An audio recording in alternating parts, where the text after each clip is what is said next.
Chapter 8. At 5 o'clock, the two ladies retired to dress, and at 6:30, Elizabeth was summoned to dinner.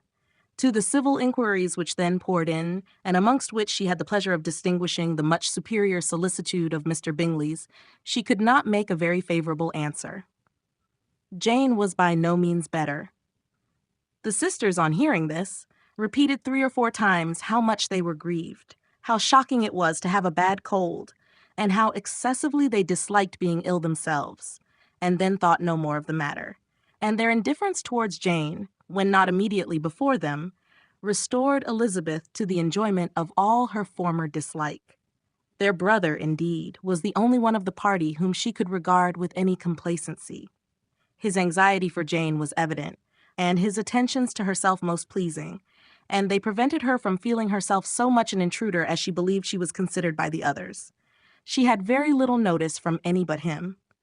Miss Bingley was engrossed by Mr. Darcy, her sister scarcely less so, and as for Mr. Hurst, by whom Elizabeth sat, he was an indolent man who lived only to eat, drink, and play at cards, who, when he found her to prefer a plain dish to a ragout, had nothing to say to her.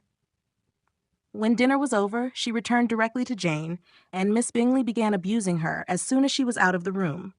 Her manners were pronounced to be very bad indeed, a mixture of pride and impertinence. She had no conversation, no style, no beauty. Mrs. Hurst thought the same and added, "She has nothing, in short, to recommend her but being an excellent walker. I shall never forget her appearance this morning. She really looked almost wild." "She did indeed, Louisa. I could hardly keep my countenance. Very nonsensical to come at all. Why must she be scampering about the country because her sister had a cold? Her hair, so untidy, so blowsy." "Yes, and her petticoat. I hope you saw her petticoat. 6 inches deep in mud, I am absolutely certain, and the gown, which had been let down to hide it, not doing its office." "Your picture may be very exact, Louisa," said Bingley, "but this was all lost upon me. I thought Miss Elizabeth Bennet looked remarkably well when she came into the room this morning. Her dirty petticoat quite escaped my notice." "You observed it, Mr. Darcy, I am sure?" said Miss Bingley, "and I am inclined to think that you would not wish to see your sister make such an exhibition." "Certainly not." "To walk 3 miles, or 4 miles, or 5 miles, or whatever it is, above her ankles in dirt, and alone, quite alone. What could she mean by it? It seems to me to show an abominable sort of conceited independence, a most country-town indifference to decorum." "It shows an affection for her sister that is very pleasing," said Bingley. "I am afraid, Mr. Darcy," observed Miss Bingley in a half-whisper, "that this adventure has rather affected your admiration of her fine eyes." "Not at all," he replied. "They were brightened by the exercise." A short pause followed this speech, and Mrs. Hurst began again. "I have an excessive regard for Miss Jane Bennet. She is really a very sweet girl, and I wish with all my heart she were well settled. But with such a father and mother, and such low connections, I am afraid there is no chance of it." "I think I have heard you say that their uncle is an attorney in Meryton." "Yes, and they have another who lives somewhere near Cheapside." "That is capital," added her sister, and they both laughed heartily. "If they had uncles enough to fill all Cheapside," cried Bingley, "it would not make them one jot less agreeable." "But it must very materially lessen their chance of marrying men of any consideration in the world," replied Darcy.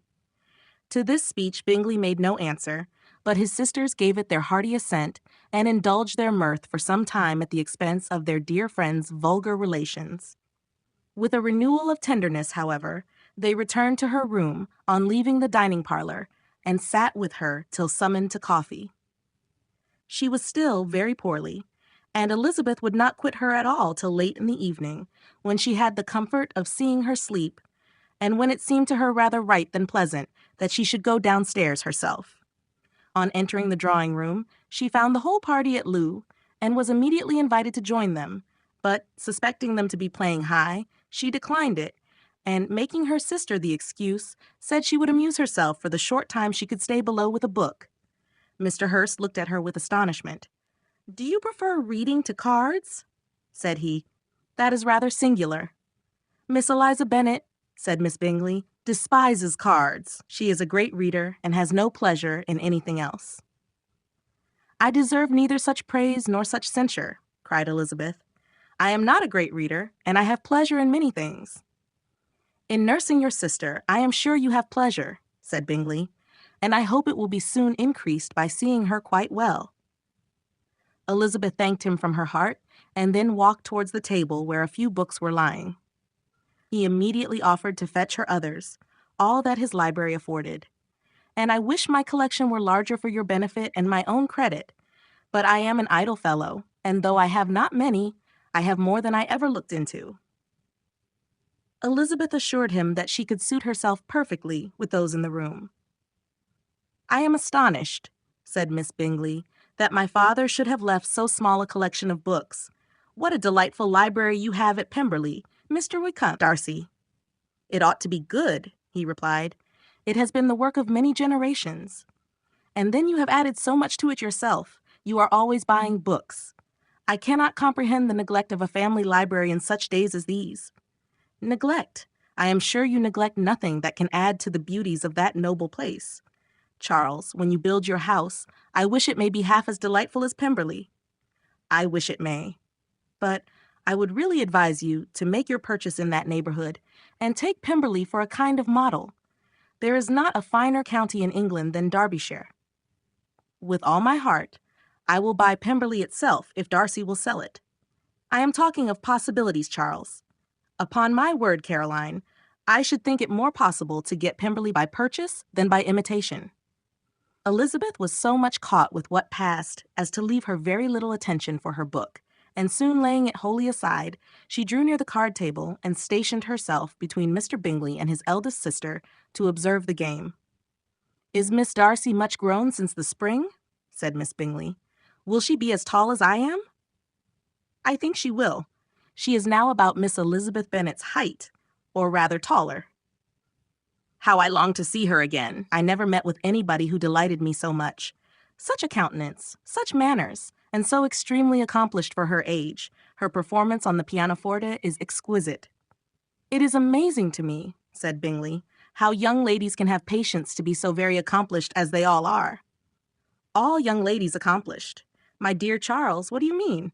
"Yes, all of them, I think. They all paint tables, cover screens, and net purses. I scarcely know anyone who cannot do all this. And I am sure I never heard a young lady spoken of for the first time without being informed that she was very accomplished." "Your list of the common extent of accomplishments," said Darcy, "has too much truth. The word is applied to many a woman who deserves it no otherwise than by netting a purse or covering a screen.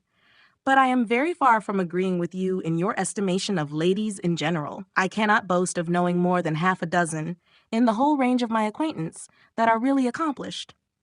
"Nor I am sure," said Miss Bingley. "Then," observed Elizabeth, "you must comprehend a great deal in your idea of an accomplished woman." "Yes, I do comprehend a great deal in it." "Oh, certainly," cried his faithful assistant. "No one can be really esteemed accomplished who does not greatly surpass what is usually met with. A woman must have a thorough knowledge of music, singing, drawing, dancing, and the modern languages to deserve the word. And besides all this, she must possess a certain something in her air and manner of walking, the tone of her voice, her address and expressions, or the word will be but half deserved." "All this she must possess," added Darcy. "And to all this, she must yet add something more substantial in the improvement of her mind by extensive reading. I am no longer surprised at your knowing only 6 accomplished women. I rather wonder now at your knowing any. Are you so severe upon your own sex as to doubt the possibility of all this? I never saw such a woman. I never saw such capacity and taste and application and elegance as you describe united." Mrs. Hurst and Miss Bingley both cried out against the injustice of her implied doubt, and were both protesting that they knew many women who answered this description when Mr. Hurst called them to order with bitter complaints of their inattention to what was going forward. As all conversation was thereby at an end, Elizabeth soon afterwards left the room. "Elizabeth Bennet," said Miss Bingley when the door was closed on her, "is one of those young ladies who seek to recommend themselves to the other sex by undervaluing their own, and with many men, I dare say, it succeeds. But in my opinion, it is a paltry device, a very mean art." "Undoubtedly," replied Darcy, to whom this remark was chiefly addressed. "There is a meanness in all the arts which ladies sometimes condescend to employ for captivation. Whatever bears affinity to cunning is despicable." Miss Bingley was not so entirely satisfied with this reply as to continue the subject. Elizabeth joined them again, only to say that her sister was worse and that she could not leave her. Bingley urged Mr. Jones being sent for immediately, while his sisters, convinced that no country advice could be of any service, recommended an express to town for one of the most eminent physicians. This she would not hear of, but she was not so unwilling to comply with their brother's proposal, and it was settled that Mr. Jones should be sent for early in the morning if Miss Bennet were not decidedly better. Bingley was quite uncomfortable. His sisters declared that they were miserable. They solaced their wretchedness, however, by duets after supper, while he could find no better relief to his feelings than by giving his housekeeper directions that every attention might be paid to the sick lady and her sister.